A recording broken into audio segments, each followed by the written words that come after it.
안녕하세요. 맥키네 지혜투자클럽입니다. HLB 장중에 4만원대가 이탈되었죠. 자, 무슨 일일까요? 장중 투자 전략까지 한번 살펴보도록 하겠습니다.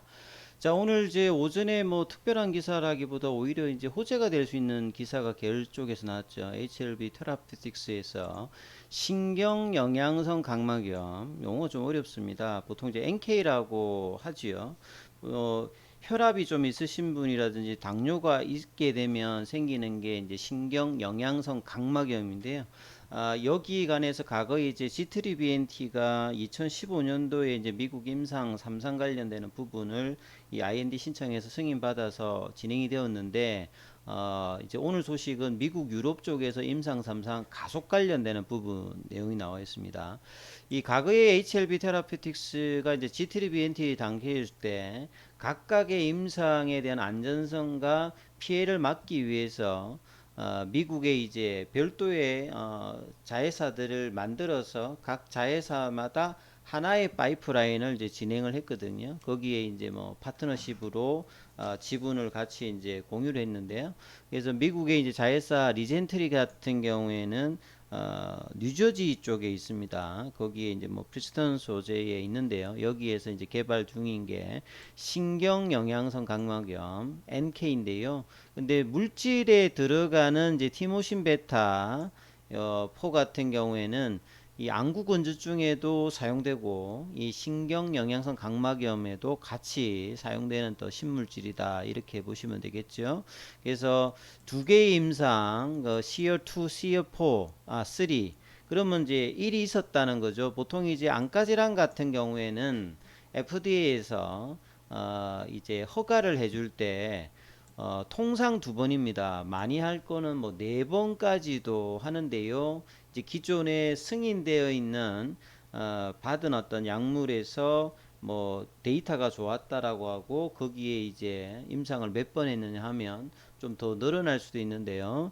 그래서 두 개의 임상을 동시에 진행한다. 그래서 총 임상 소요 기간을 한 개 임상 3상 기간과 거의 동일하게 어떤 단축한다는 계획인데요. 이제 HLB 테라피틱스가 HLB 계열 쪽으로 들어가면서 자금 확보를 어느 정도 했기 때문에 각 파이프라인의 임상의 어떤 속도를 내는 부분의 어떤 결과들이 나오고 있죠. 이게 신경영양성 각막염 같은 경우에는 앞서 말씀드렸듯이 좀 희귀 질환에 해당이 됩니다.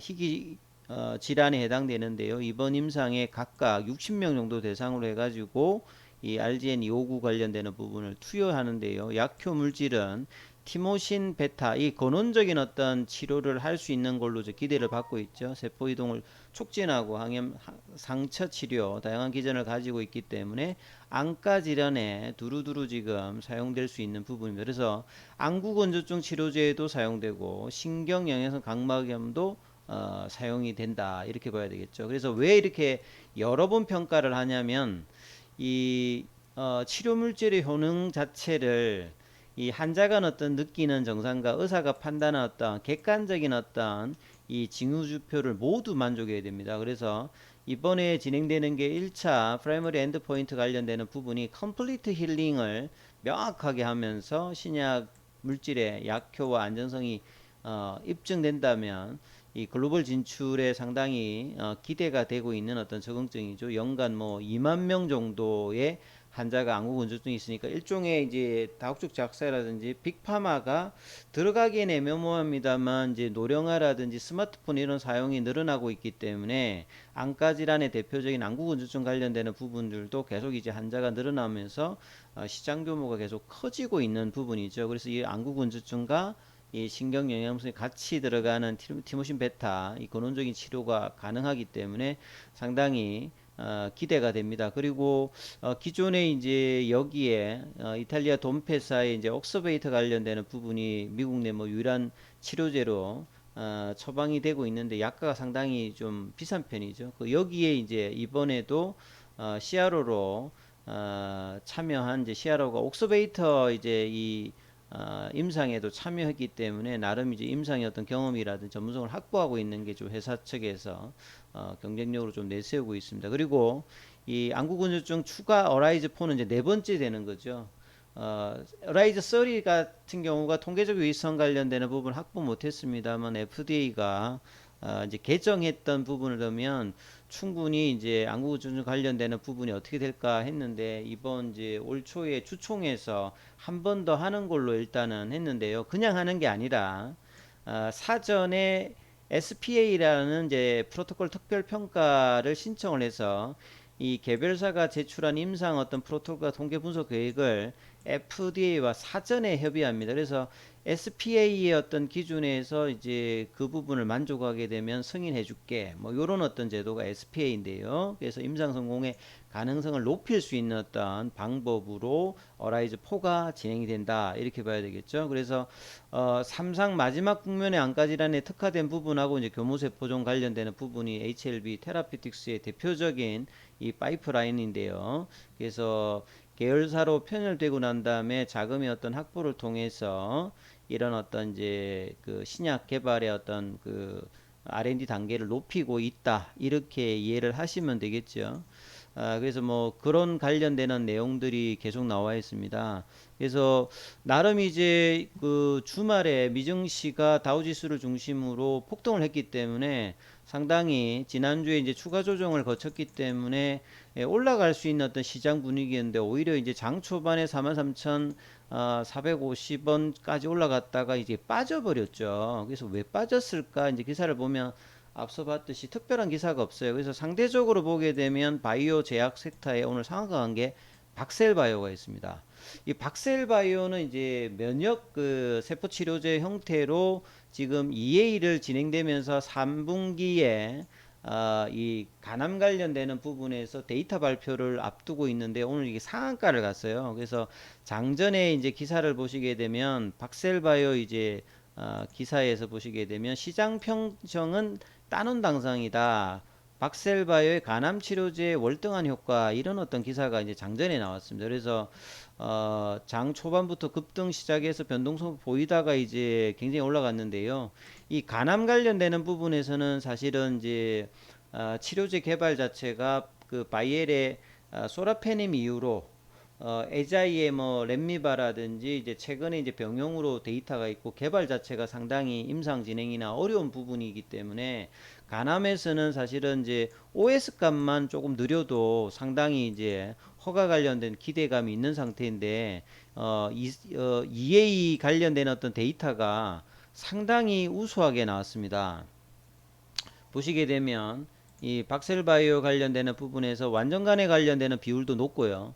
그 EA에서 첫 번째 한제가 이제 완전간에가 나왔고 ORR이라든지 DCR라든지 OS 값이 월등하게 지금 사실 좀 좋게 나왔기 때문에 이런 부분들 때문에 이제 올라갔기 때문에 상대적으로 이제 HLB의 이제 9월 달에 이제 에스모 학회에서 캄넬리주마마의 병행에서 풀데이터 관련되는 부분 1차 치료제로서 3상 거기에 대한 어떤 데이터의 어떤 기대감이 있는 상태에서 나름 이제 기전은 좀 다르죠. 여기는 이제 면역 세포 치료제 형태로 진행하는 건데 EA 관련된 데이터의 어떤 기대감이 있으면서 여기가 올라가면서 상대적으로 좀 빠지는 형태가 보통은 이제 해외 어떤 이제 FDA나 어떤 종목의 그 제품에 따라서 효과가 좋았으면 상대적으로 이제 시너지로 올라가는 게 아니라 뭐 빠진다든지 아니면 상대의 어떤 경쟁 약물이 조금 이제 데이터가 안 좋았다면 반사이익으로 올라가는 이런 부분인데 오늘은 이제 국내에서 이제 간암 관련되는 박셀바이오가 좀 올라가면 상대적으로 HLB 쪽에